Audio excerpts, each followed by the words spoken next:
Selamat datang di Bonsai, obrolan santai bersama saya Mega Ekaslari. Kali ini saya akan membicarakan tentang seputar riset mahasiswa HMP IPB NTB. Tapi sebelum kita bertemu dengan narasumbernya dan berbincang-bincang, teman-teman harus follow ya untuk YouTube dari kami, yaitu Corong HMP IPB NTB. Halo Bang Bagus. Halo, Saya Lia. Jadi di sini kita mau berbagi ilmu dulu nih Bang tentang seputar riset Bang Bagus. By the way, Bang Bagus dari Aquaculture ya? Ya benar Mbak. Oke, mungkin bisa diceritain dulu nih ke teman-teman semuanya Bang, risetnya tentang apa, terus kenapa sih ngambil aquaculture dan macam secara umumnya dulu. Baik, saya Bagus Ansanita Queen. Mungkin dari alamat dulu ya, saya berasal dari Dompu, yang dimana tepatnya ada di pelosok pesisir, itu Kecamatan Jompo. Nah, jadi saat ini saya ngambil program studi ilmu aquaculture Mbak, untuk lanjutan dari S1 begitu. Nah, alasan saya mengambil aquaculture itu karena saya yang berasal dari orang pelosok pesisir, kemudian rumah saya mungkin dekat dengan laut, hanya 10 meter dari laut gitu. Itu alasan saya mengapa saya ngambil aquaculture. Saya ingin membangun bagaimana aquaculture ini menjadi sebagai penopang untuk ekonomi Indonesia ke depan, karena kita saat ini tidak bisa lagi mengandalkan yang namanya perikanan penangkapan atau penangkapan, karena saat ini kita lihat di mana terjadi kerusakan lingkungan mungkin akibat dari overfishing, kelebihan penangkapan itu. Jadinya saya tergerak hati saya untuk mengapa saya harus untuk mengambil budidaya aquaculture atau biasa disebut budidaya perairan. Tapi sebelum itu teman-teman, sebelum kita beralih ke lebih spesifik penelitiannya, mungkin saya nanya dulu deh. Berarti Abang S1-nya udah dari IPB atau dari mana nih Bang? Nah, baik. Saya S1-nya dari Universitas Mataram Mbak. Dari kebetulan program studinya juga sama, linier gitu. Budidaya perairan. Kalau di Universitas Mataram namanya program studi budidaya perairan, bukan ilmu aquaculture. Oke, terus kenapa nih Bang kok bisa ngambil IPB? Saya juga sebenarnya alumni UNRAM juga, kita sama ya Bang ya. Iya. Tapi kenapa sih kok bisa ke IPB? Saya pengen tahu ini alasannya. Nah, sebenarnya ya kita awalnya dulu itu program studi ilmu aquaculture ini untuk S2-nya itu hanya ada 3 di Indonesia. Nah, yang pertama itu Institut Pertanian Bogor, kemudian yang kedua Universitas Brawijaya, dan yang ketiga mungkin sekarang itu Universitas Hasanuddin. Baru ya Bang? Ya. Oke. Nah, saya ngambil di IPB karena kata orang kalau ingin dapat ilmunya itu ke IPB. Nah, dan kebetulan IPB ini kayak kiblatnya perikanan gitu, ada di IPB gitu. Ya, saya juga pernah dengar sih Bang. Oke, jadi memantapkan hati gitu ya Bang ya? Memantapkan hati untuk ngambil di ilmu aquaculture IPB. Oke, nah Abang ternyata dari Dompu tadi. Ya, dari Mungkin Dompu. teman-teman yang belum pernah ke Dompu nanti ke NTB lah ya. Boleh hubungi Bang Bagus. Siap. Oke, nah sekarang saya lihat penelitian Bang Bagus itu tentang udang. Ya. Tentang udang, itu kenapa sih Bang kok bisa ngambil udang? Baik, alasan saya mengambil udang karena saat ini itu Indonesia sedang mentargetkan produksi udang sekitar 2 juta ton di Indonesia, dan itu menjadi komoditas unggulan dibandingkan dengan komoditas lainnya. Nah, itulah alasan saya mengapa ngambil udang. Kemudian yang kedua, dari pengalaman kerja saya gitu, mungkin saya pernah kerja di tambak udang. Di dalamnya itu terdapat beberapa masalah. Mungkin saya harus fokus pengembangan udang yang untuk pembangunan Indonesia ini gitu. Oke. Jadi selain teori-teori, kalau saya ini kan fresh graduate Abang ya. Abangnya ternyata udah punya pengalaman teman-teman. Kerja tambak udang. Oke. Terus mengenai risetnya Bang, kira-kira riset Abang ini mengenai apa sih? Kan teman-teman nih pasti kalau baca judulnya bingung nih Bang. Tentang apa? Itu gimana Bang? Kalau dilihat, judul penelitian saya itu terkait dengan isolasi dan potensi bakteriofag untuk pengendalian penyakit fibriosis akibat infeksi Vibrio parahemolyticus, yang dimana kalau judul ini itu salah satu potensi atau alternatif yang bersifat ramah lingkungan untuk pengendalian penyakit, karena biasanya di tambak itu menggunakan bahan kimia begitu. Nah, itu dampaknya besar bagi lingkungan, bagi kesehatan dan lain sebagainya. Oke. Kemudian terkait penelitian abang ini udah pernah nggak sih dilakukan di Indonesia mungkin? Nah, terkait penelitian bagaimana potensi bakteriofag ini, sejauh ini di Indonesia itu belum ada Mbak yang diaplikasikan ke biota perikanan begitu. Contohnya dalam penelitian udang ini. Nah, ini pertama kali dilakukan di Indonesia. Akan tetapi kalau penggunaan bakteriofag ini di peternakan udah diterapkan, di pertanian udah diterapkan, tapi yang di perikanan itu masih sangat minim. Bahkan sejauh ini yang saya lihat itu belum ada. Setelah searching searching bisa diklaim bahwa penelitian pemanfaatan bakteriofag di Indonesia itu saya melakukan pertama begitu. Oh, jadi ada novelty-nya ya Bang. Kebaruannya gitu. Bagus banget nih teman-teman. Terus Bang gimana? Saya penasaran nih jadinya. Ya benar. Mungkin banyak orang yang nggak tahu ya apa itu bakteriofag gitu kan. Iya benar, saya juga nggak tahu nih Bang. Kalau bakteriofag itu dia itu semacam virus Oh. yang membunuh bakteri. Nah, orang taunya selama ini virus itu kan jahat. Iya, Tapi ini benar. loh, ada virus yang baik yang hanya membunuh bakteri gitu, tidak mempengaruhi mikrobiota yang ada di lingkungan mungkin atau di usus manusia atau di usus udang begitu. Oh, oke. Berarti itu dari virus ya Bang Iya, ya? dari virus, bagian dari virus. Oke. Terus penerapannya nih Bang, kira-kira untuk penelitian Abang ini bisa diterapkan di nelayan-nelayan kayak UMKM atau skalanya industri Bang? Nah, untuk saat ini ya, ini kan masih dalam proses pengembangan. Akan tetapi kalau jika dilihat dari perhitungan ekonominya, itu penggunaan isolasi bakteriofag ini masih sangat sulit untuk diterapkan secara langsung bagi para pembudidaya, karena ini membutuhkan proses yang rumit begitu, dari proses isolasinya untuk mendapatkan isolatnya itu. Kemudian yang kedua itu investasi awal atau dana yang kita butuhkan itu tergolong mahal. Oh, oke. Jadi mungkin untuk saat ini skala prioritasnya itu untuk dikembangkan, untuk kita berikan ke perusahaan, Industri ya, ya gitu, ke Bang. industri. Nah, Mungkin penelitian selanjutnya kali Ya, Bang bagus bisa. ya. Ya, bisa dikembangkan jadi nelayan biasa itu bisa menggunakan seperti Ya. penelitian Abang. Oke, mungkin saya dan teman-teman di rumah juga bakal penasaran nih Bang, apakah bakteriofag ini bisa digunakan nggak sih di spesies lain selain udang? Itu gimana Bang? baik, mungkin saya jelaskan itu bakteriofag ini kan virus yang melawan bakteri ya, yaitu atau disebut juga bakteria eating, pemakan bakteri gitu. Nah, bakteriofag ini itu dia bekerja secara spesifik. Nah, ketika di situ ada inangnya, maka dia akan membunuh. Tapi jika di sana tidak ada inangnya, dia tidak akan membunuh. Dia akan mati gitu. Sama kayak virus ibaratnya. Nah, mungkin kalau diterapkan di manusia bisa saja terjadi karena banyak, contohnya mungkin di Indonesia agak jarang ya. Di luar itu orang Cina makan seafood mentah gitu. Oh, Nah, makan seafood mentah, di situ ada bakteri yang namanya Vibrio. Nah, Vibrio ini yang sering menyerang manusia juga, yang menyebabkan penyakit disenteri, sakit perut gitulah. Iya. Nah, itu membuat manusia mungkin bakalan kesakitan. Nah, salah satu caranya mungkin dengan menggunakan bakteriofag ini, karena dia hanya membunuh bakteri tertentu. Ketika di situ ada inangnya, maka dia akan bunuh. Ketika di situ ada enggak inangnya, maka penerapan bakteriofag itu tidak mempengaruhi apa yang ada di dalam gitu, khususnya gitu. Berarti bakteri yang Oke, di penelitian Abang kan ini tentang udang ya. Nah, bakteri yang ada di udang itu apa ya Bang? Nah, sebenarnya penyakit di udang itu banyak Mbak. Oke. Tapi dalam hal penelitian saya ini penyakit yang penyakit yang sedang marak terjadi hampir di seluruh tambah Indonesia, dan ini menyebabkan kerugian panen secara signifikan. Nah, nama penyakitnya itu HPND, Acute HPND. Hepatopancreas Necrosis Disease, atau penyakit yang disebabkan oleh bakteri, dia menyerang hepatopankreasnya. Nah, Oke. kalau ditambak itu biasanya dikenal apen. Berdasarkan pengalaman saya kerja ya, itu Apen, sebutnya memang. namanya apen. Apen. Jadi orang nggak tahu apa ya HPND. Para pembudidaya itu taunya apen gitu. Oke. Apen aja gitu.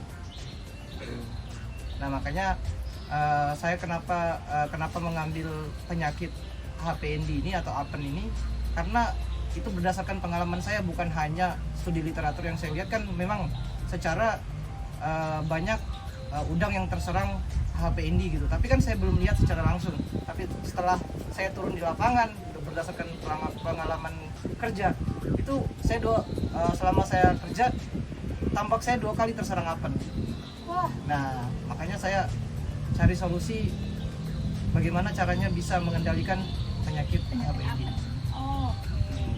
Gitu ya Bang. Dan sekarang untuk dari penelitian Abang nih, kira-kira apa sih hasilnya dari penggunaan Bacteriovac ini? Nah, penelitian saya itu coba membandingkan bagaimana potensi Bacteriovac ini dengan perlakuan antibiotik.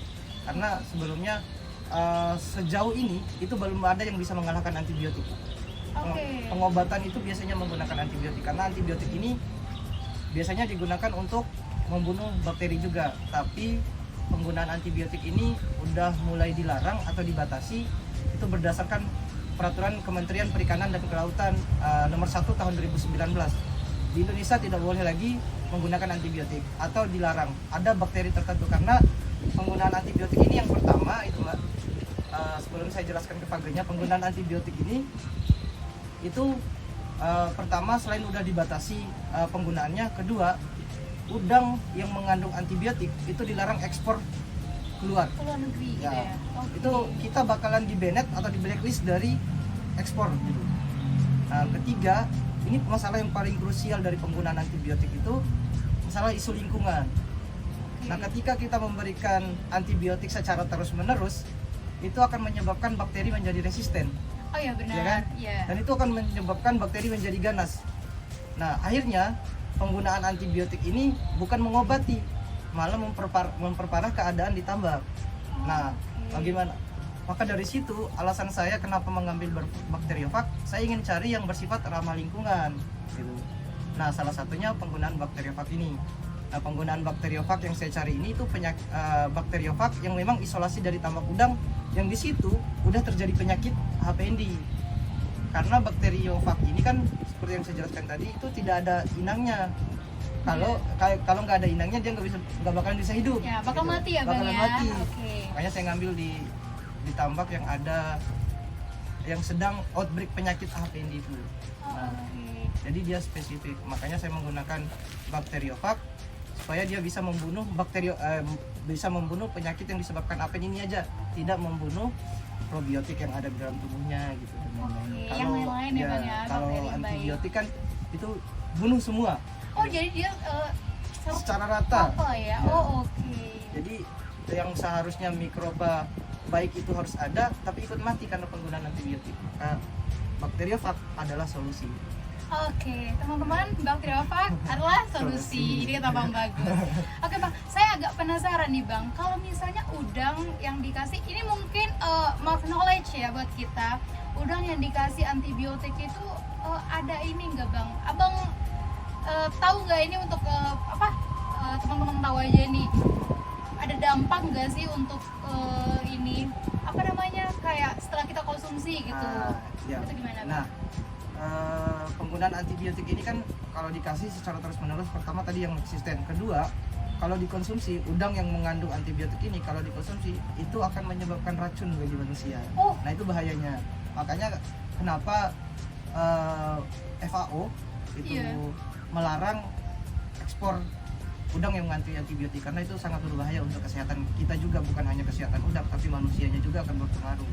Oke, jadi berpengaruh ke kita yang Ya. makan gitu Bang ya, bukan cuma Nah tadi ada udangnya. kelupaan Mbak ya terkait Oke. pertanyaan hasil penelitiannya itu Mbak. Iya benar Nah, itu Bang, ada saya mau terlalu ingetin lama, tadi terlalu tuh. lama menjelaskan. Jadi Oke. hasil penelitian saya sejauh ini karena saya ini menggunakan paget tunggal ya, single. Nah itu belum bisa mengalahkan antibiotik. Oh, Nah oke. karena antibiotik ini yaitu tadi dia menyerang semuanya. Jadi semua total vibrio yang ada di dalam tubuhnya itu mati gitu, sedangkan penggunaan fage ini hanya membunuh bakteri yang spesifik. Nah saya kan kalau HPND ini penyebab penyakitnya itu kan disebabkan oleh bakteri Vibrio parahemolyticus Iya. yang dimana itu menghasilkan toksin tir A dan tir B gitu. Dan itu yang bahaya. Nah sedangkan antibiotik itu semua jenis Vibrio mati karena di tubuh udang itu bukan hanya Vibrio parahemolyticus tapi banyak Vibrio lainnya, Vibrio larvae dan lain sebagainya gitu. Nah sehingga itu yang membuat antibiotik itu lebih bagus penggunaannya daripada penggunaan bakteriofag. Tapi kalau pemberian secara terus-menerus itu yang membuat berbahaya bagi udang gitu. Oke, berarti dalam penelitian abang ini sebagai conclusionnya abang gimana? Nah itu conclusionnya bahwa penggunaan antibiotik itu masih lebih baik daripada penggunaan phage. Tapi saran penelitian yang selanjutnya yang mungkin dapat dilakukan sama teman-teman ahli aquaculture nantinya itu bisa menggunakan cocktail vac. Jadi cocktail vac itu campuran dari beberapa jenis phage, bukan hanya membunuh Vibrio parahemolyticus, dapat membunuh Vibrio harvey juga dan lainnya. Oh, dapat membunuh bakteri-bakteri Ya, lain bakteri-bakteri gitu, Bang. lain yang berpotensi yang akan menyebabkan penyakit ini sakit. Nah, Bang Bagus, ini penelitiannya kan tentang bakteriofag. Nah, kira-kira sebelum melakukan penelitian atau pra penelitiannya ada nggak sih Bang Bagus ini menguji kisaran inangnya? Nah, baik. Kebetulan dalam hasil riset saya ini saya sudah melakukan uji kisaran inang karena bakteriofag ini ternyata itu ada yang inangnya luas dan ada yang inangnya sempit. Nah, itu karena tergantung sama reseptornya tadi. Reseptornya itu ada lipopolisakarida, peptidoglikan dan sebagainya contohnya. Nah, dalam penelitian saya ini itu mendapatkan bahwa bakteriofag ini itu benar-benar spesifik pada strain tertentu yang hanya dapat membunuh bakteri Vibrio parahemolyticus itu. Nah, saya sudah mencoba beberapa jenis daerah yang saya isolasi bakteri Vibrio parahemolyticus dari Banyuwangi, dari Situbondo, dari Lampung dan lain sebagainya. Dan itu hanya dapat membunuh bakteri Vibrio parahemolyticus dari strain Situbondo. Oke. Nah, kemungkinan itu kalau diterapkan ke ke Banyuwangi contohnya itu agak susah. Oh, kenapa tuh, Bang? Nah, karena dia setiap bakteri itu memiliki strain yang berbeda, komponen dari struktur bakteri itu berbeda yang dapat dikenali oleh bakteriofag ini. Oh, meskipun jenis bakterinya sama atau bagaimana nih, Ya, Bang? meskipun jenis bakterinya sama, tapi strainnya berbeda. strainnya berbeda. Kayak Oke. ada yang menghasilkan toksin, yaitu toksin pir A dan pir B, itu salah satu penyebab HPND itu. Nah, di situ ada reseptor yang bisa dikenali oleh phage atau bakteriofag itu. Iya, benar-benar. Nah, kalau di situ nggak bisa dikenali oleh phage, kemungkinan nggak bakalan efektif penerapannya atau pengaplikasiannya ditambah.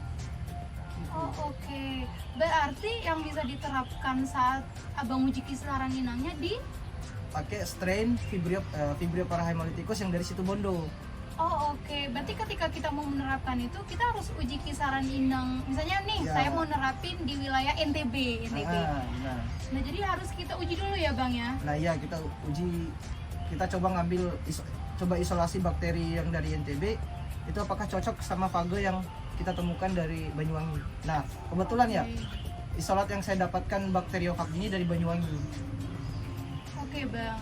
Nah, ini untuk menguji kisaran inangnya gimana sih, Bang? Saya penasaran. Nah, untuk uji kisaran inang itu dalam dalam penerapan di laboratorium itu kita menggunakan media double layer. Oh, Nah, double layer. media double layer itu menggunakan media SWC, Seawater Complete gitu. Ada media khusus untuk pertumbuhan bakteri air laut atau marine aquaculture gitu. Nah, Ini beda ya, Bang, untuk bakteri-bakteri yang di darat gitu beda? beda. Oh, beda, Jadi oke. dia punya media khusus, Nah, biasanya kami menggunakan media Seawater Complete. Oke. Nah, itu dilakukan isolasi. Nanti ketika dilakukan isolasi pakai sesuai prosedur, ya kalau dijelaskan mungkin bakalan bingung juga. Iya, kan? benar. Saya juga kayak Nah, masuk udah nanti- keluar lagi. Nanti itu kita inkubasi ya, hasil plating kita di media. Oke. Itu cawan petrinya kita inkubasi selama 24 jam. Besoknya kita baru mengamati. Ketika di situ ada zona bening, maka itu bisa diduga itu phage. Oh, oke. Nah, itu sebagai bakteriofag.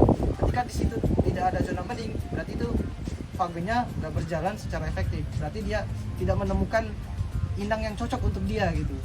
Oke. Dari bakteriofag ini. Jadi ini berapa lama sih, Bang, untuk kisaran inangnya itu untuk menguji? Nah, untuk uji kisaran inang itu waktu yang diperlukan cuma sehari. Oh, yang tadi ya, 24 Ya, jam 24 tadi. jam. Oke. Nah, apabila mungkin dari beberapa literatur juga mengatakan kalau bakteriofag itu bisa diisolasi selama 3 hari. Tapi dalam penelitian saya menggunakan sehari aja cukup. Dan Lebih itu singkat ya Bang ya jadinya. Oke. Nah, kisaran dalam penelitian Abang ini habis berapa lama sih Bang? Nah, selama saya penelitian ya, saya melakukan proses isolasi Mbak. Nah, proses isolasi itu sekitar 4 bulan. Wah. 4 sampai 5 bulan. Lama juga Proses ya teman-teman. isolasinya. Nah, proses isolasinya karena untuk mendapat isolat bakteriofag ini susah, bukan susah gampang gitu. Jadinya susah. Iya. Yang pasti susah. Ya, Oke. masih susah. Oke. Nah, sehingga saya sudah coba mencari isolat dari mana. Bahkan saya keliling Indonesia, Mbak, untuk Wah. mencari isolat itu. Pertama dari Lombok. Karena saya dari Lombok, maka saya melakukan isolasi bakteriofagnya itu dari Tambak Lombok. Oh, Nggak oke. ketemu. Dapat, tapi cuma satu, itu nggak bisa diperbanyak. Kemudian dari Banyuwangi, dari Bali, dari Jogja, dari Lampung, Jalan-jalan ya, bahkan, Bang? ya. Nah, di situ yang ditemukan hanya yang berhasil diisolasi itu hanya Dari bakteriofag dari Banyuwangi, Oh, dari Banyuwangi. bukan dari Lombok, bukan dari Lampung. Kecewa ya Bang? Iya, karena saya pengen fokusnya ke Lombok karena saya sendiri putra daerah NTB gitu yang Ah, iya, ingin benar. mengembangkan kembali ke daerah nantinya buat mengembangkan Contoh ya, perikanan teman-teman. NTB. Nah, perlu teman-teman ketahui ya, NTB sekarang itu menempati posisi pertama produksi udang di Indonesia, sekitar 500 ton. 500.000 ton dibandingkan dengan provinsi lainnya. Daerah-daerah lain. Artinya Indonesia itu menyumbangkan setengah produksi udang di Indonesia, karena saat ini Indonesia memproduksi udang itu sekitar 1,2 juta ton.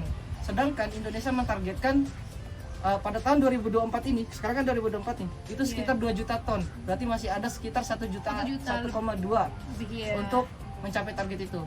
Nah, sehingga kembali lagi bakteriofag adalah solusi. Gitu. Oke, jadi tetap ya di highlight teman-teman, Ya. bakteriofag itu adalah solusi. Bagus, sebenarnya saya mau tahu banyak sekali hal, tapi berhubung kita waktunya sudah habis ya, mungkin kita bisa berbicara di balik layar ya teman-teman. Dan teman-teman yang mau nanya juga mungkin bisa di komentar kali ya Bang ya, di komentar YouTube nanti boleh nanya-nanya, atau nanti mungkin bakal di-share juga di Instagram HMP IPB NTB. Jadi teman-teman, Bang Bagus sudah follow nggak nih? Sudah dong. Nih contoh teman-teman ya, jadi harus follow, terus nanti di subscribe juga YouTube-nya sama di komen. Jangan lupa di-share ya Bang Bagus. Oke, nah sebelum saya tutup nih Bang, mungkin Bang Bagus bisa memberikan closing statement nih ke teman-teman. Itu bagaimana Bang? Baik, mungkin closing statement saya terkait sama hasil riset saya. Teman-teman, mari coba kita mengembangkan potensi yang ada di Indonesia ini, salah satunya menggunakan bakteriofag, karena bakteriofag ini bersifat ramah lingkungan dibandingkan dengan aplikasi menggunakan bahan kimia. Nah, sehingga nanti ke depannya kita dapat menghasilkan keberlanjutan budidaya sustainable aquaculture gitu. Nah, nanti harapan saya kepada pemuda-pemuda NTB yang nonton ini, kita bisa mengembangkan apa yang menjadi potensi daerah kita. Nah, saat ini Indonesia itu Nusa Tenggara Barat itu potensinya adalah perikanan. Nah, dari sektor perikanan itu ada komoditas yang paling menjanjikan teman-teman, yaitu budidaya udang. Nah, sehingga harapan saya ke depan teman-teman dari NTB ini mengambil alih untuk mengembangkan budidaya udang ini gitu. Oke, terutama teman-teman yang sekarang lagi studi ya di Ya. luar, balik lagi ke daerah, kembangkan daerah. Benar nggak Ayo Bang? bangun NTB. Oke, kita tos dulu Bang. Wah, ini benar-benar sih Bang. Jadi sebelum saya benar-benar tutup nih ya, meskipun Bang Bagus sudah closing statement, jadi kita punya jargon nih dari HMP NTB. Kalau misalnya Abang denger-denger di jalan HMP IPB, nanti jawabnya jayalah dikau, jayalah pembangunan NTB. Oke, kita ulang ya teman-teman di rumah juga ikut ya. Oke, HMP IPB NTB, jawabnya Jayalah dikau, jayalah pembangunan NTB. Oke, terima kasih. Saya Metali Gunsari, izin pamit. Jangan lupa subscribe dan komen dan share.